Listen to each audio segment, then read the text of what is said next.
Our first speaker today is Walter Meyers III. He's a philosopher of religion and ethics and has particular interest in philosophy of mind, biology, and politics.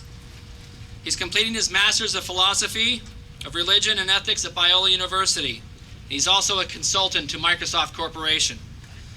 He's a conservative blogger and a resident from Tustin, California. Please welcome Walter Meyers III.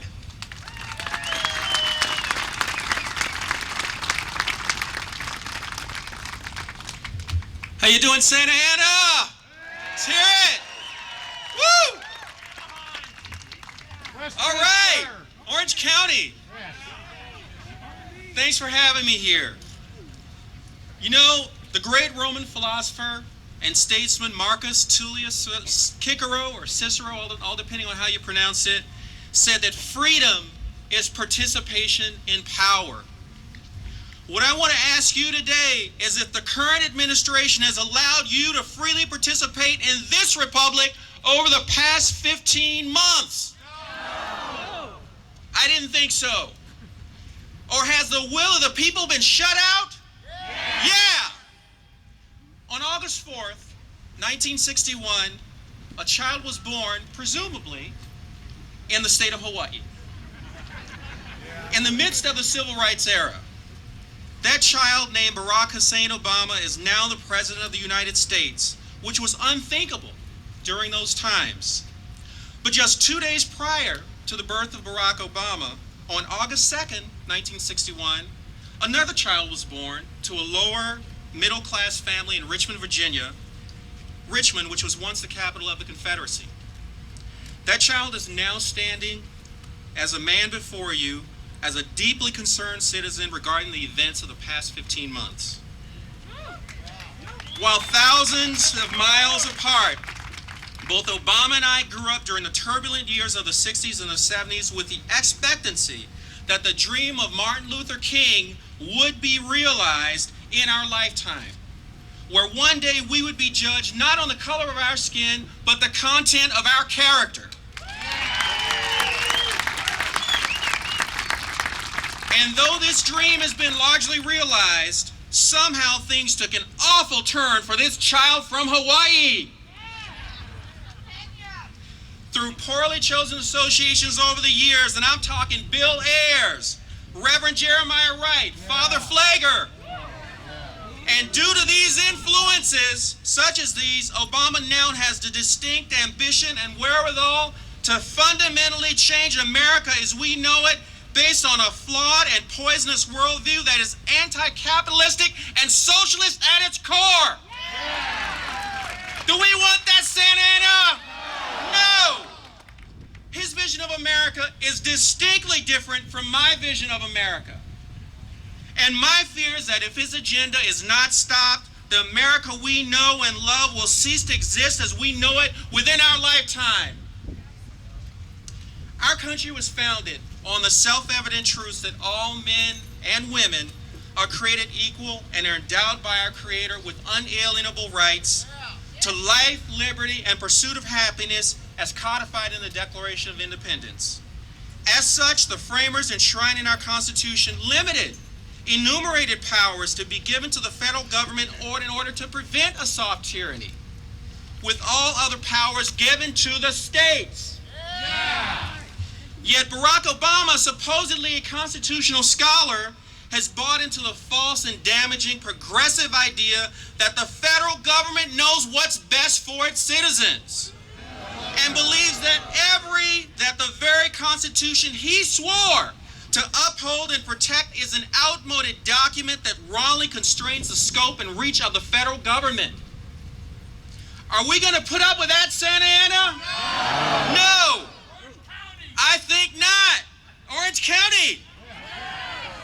Ironically, that very document, which through the wisdom of our founding fathers was written to guarantee the rights deferred so long to people of color like me and Obama, is now being shredded underfoot by this Harvard-trained lawyer and a radically left-wing congressional majority.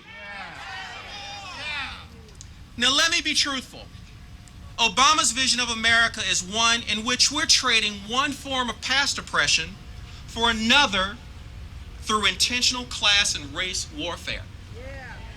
The Democratic Party realized that since it could no longer oppress minorities through Jim Crow laws, thanks to the civil rights gains championed by the Republican Party, it could come up with a strategy to use those same minorities to accomplish the even greater goal of creating a society of entitlement and dependence through government control of every aspect of human life.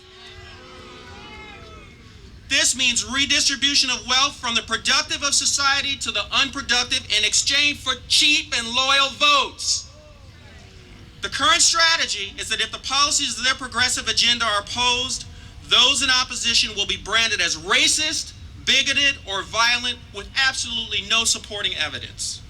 And the liberal media is all too willing to participate in this morally bankrupt strategy because when core principles are lacking, the means always justifies the stated end, no matter how nefarious those means and how noble that end.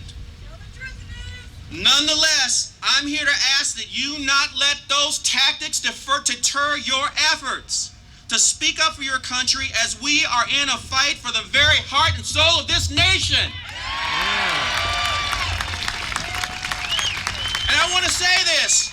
Obama may have been carried into the White House on a wave of sentiment partly based on the color of his skin, but I can say assuredly that the current opposition is about the content of his character or the lack thereof.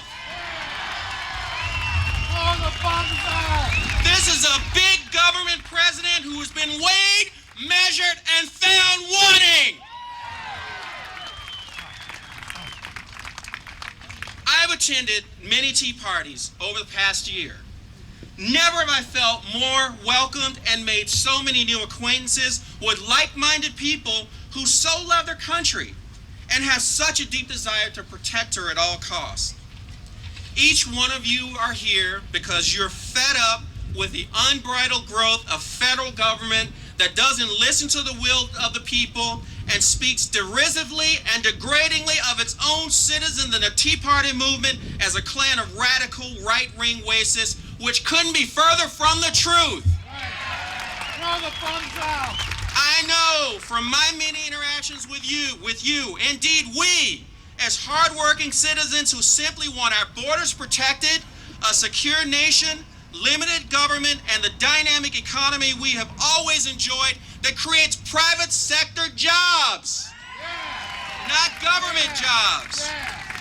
Instead, we have a stimulus from a government that is taxing and spinning this country into bankruptcy, shielding our children and their children yet to be born with crushing debt financed by foreign countries.